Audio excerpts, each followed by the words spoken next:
आज ज्ञानवापी मामले में क्या हुआ?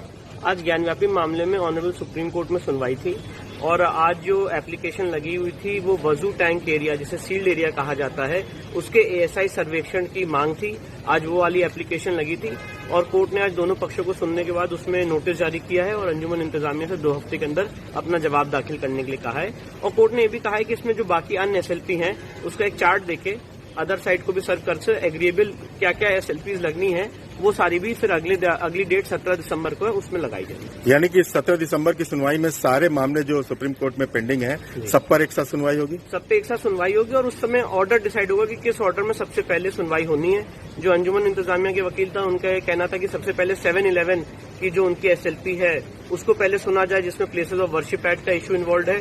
तो उन्होंने कोर्ट ने यही कहा दोनों पक्षों को सुनने के बाद कि उस दिन हम डिसाइड करेंगे कि किस ऑर्डर में सुनवाई होनी है।